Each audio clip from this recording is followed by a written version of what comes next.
Olá, tudo bem? Bom, eu sou Débora Miranda, artista e orientadora das Oficinas Culturais de Caraguatatuba, e hoje nós vamos dar continuidade para o assunto A História do Teatro Brasileiro.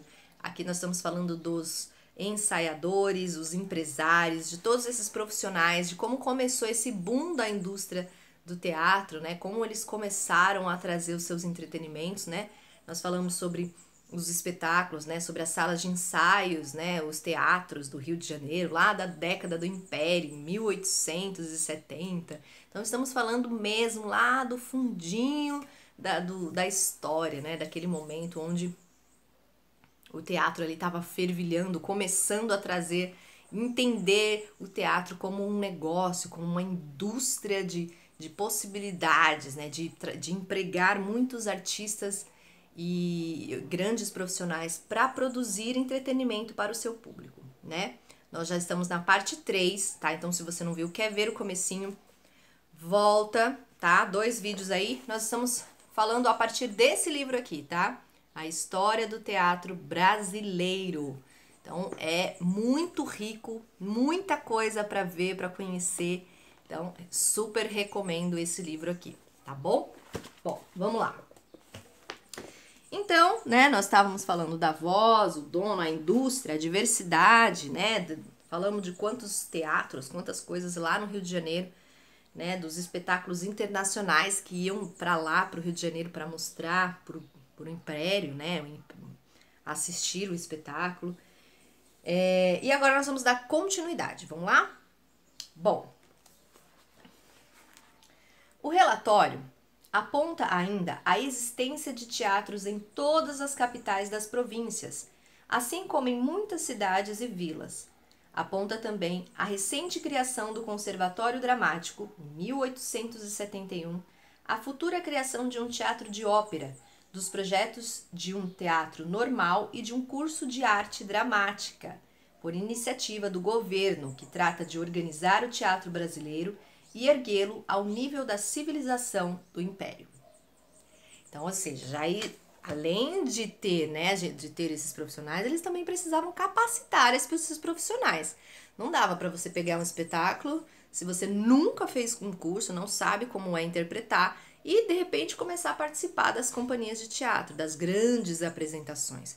Você precisava de um curso. Então aí o governo já, opa, vamos botar um curso ali para capacitar essa galera aí para trazer um espetáculo decente pra gente. Então, olha quanta coisa foi envolvida, né?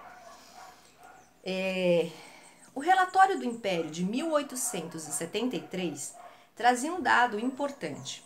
Contavam-se na cidade 8.943 casas de negócio, sendo 1.680 nacionais e 7.263 estrangeiras.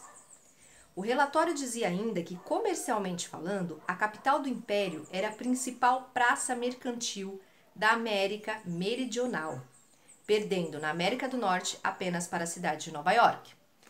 Então, Rio de Janeiro, um boom, né? O relatório indica, assim, para 2 características importantes da atividade teatral: a internacionalização da cidade e dos negócios e o incremento da atividade teatral com sentido empresarial.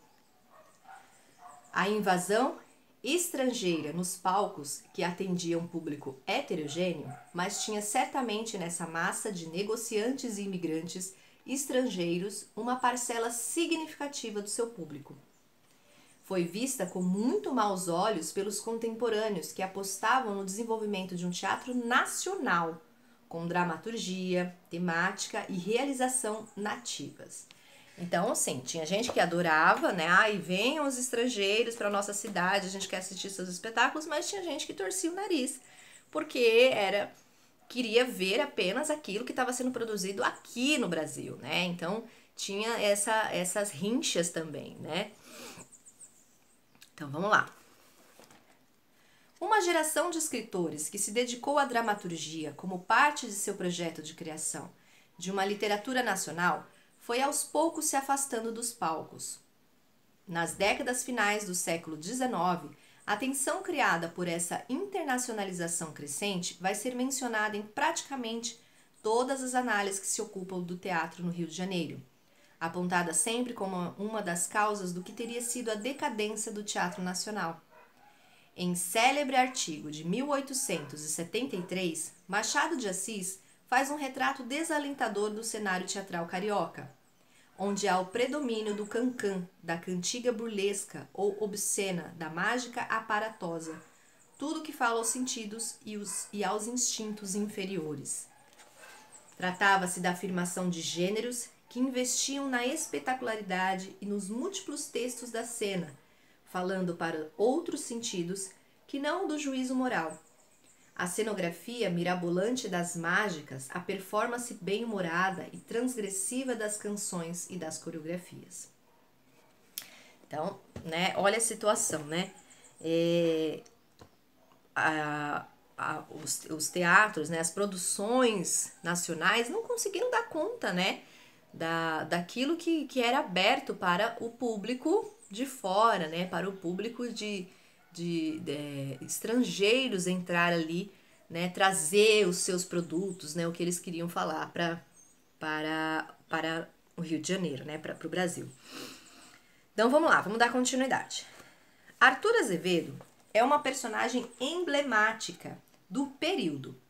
Sua trajetória intelectual e artística no Rio de Janeiro coincide com essa fase do teatro brasileiro, sendo sido iniciada nos anos de 1870 e terminada apenas com sua morte em 1908. Ele vive todas as ambivalências inerentes aos artistas da cena no período e as fórmulas em uma série de artigos e debates com seus contemporâneos que nos permitem reconhecer o quanto essa geração antecipou as questões em torno da produção cultural massiva. Alcazar e o Fênix disputaram o direito de representar a paródia de Arthur Azevedo, inspirada em La Fille de l'Amant.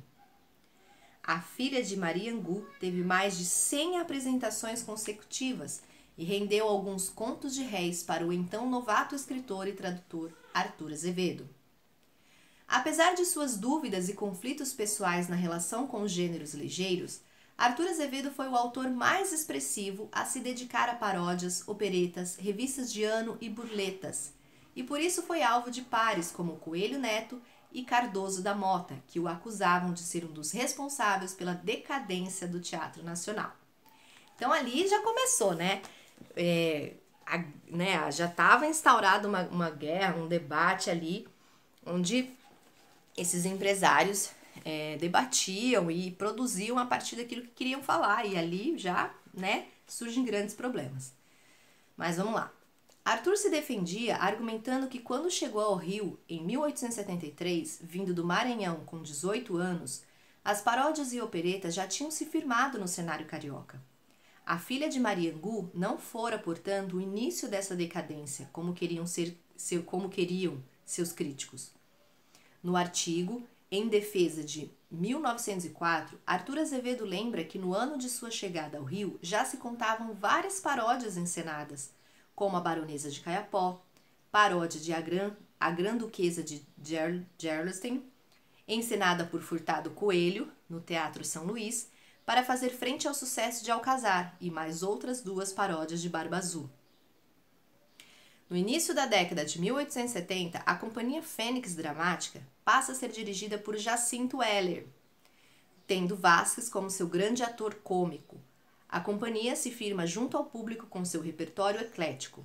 Sob a direção de Heller, a Fênix vai durar 23 anos, até se dissolver em 1893, especializando-se em operetas, mágicas e revistas. No mesmo artigo, Em Defesa, Arthur Azevedo justifica o envolvimento de Heller com o gênero ligeiro. E olha que interessante, né? Eu vou falar só esse artigo, né? O que o Arthur Azevedo fala, para a gente poder fechar esse vídeo, porque eu acho que isso é muito interessante. A sua primeira intenção de empresário obedeceu a um pensamento de arte. Principiou explorando peças modernas, descobrindo autores brasileiros, apresentando ao público sucessivamente Pires de Almeida, Augusto de Castro, Joaquim Serra, França Júnior, mas fez como Furtado Coelho. Capitulou, diante de Alcazar, o Orfeu na Roça, foi no Fênix o que a Baronesa de Caiapó tinha sido no São Luís. Daí por diante, explorou o trololó, tentando, todavia, voltar ao teatro dramático, representando o vampiro, as recordações da mocidade e outras peças. O público fugiu e fez-lhe ver claramente que desejava a paródia, a opereta, a mágica, o riso, a gargalhada. Ele fez a vontade do público. É isso, ele foi percebendo que o público já não queria mais aquilo, ele queria o entretenimento, ele queria o riso, queria as coisas mais leves, apresentações mais leves. E Arthur Azevedo foi e seguiu ali o que o público estava pedindo. E, claramente, os críticos não gostaram e criticaram e trouxeram as suas teorias ali. Mas isso a gente está falando um pouco, né, de uma parte da história do teatro brasileiro que eu acho que é importante a gente conhecer esses grandes profissionais, de como tudo isso começou. E se você gostou, curte, compartilha, continua, porque nós vamos continuar falando um pouco mais sobre a história do teatro. Tem grandes nomes ainda pra gente falar aqui e conhecer, tá bom? Muito obrigada e até a próxima!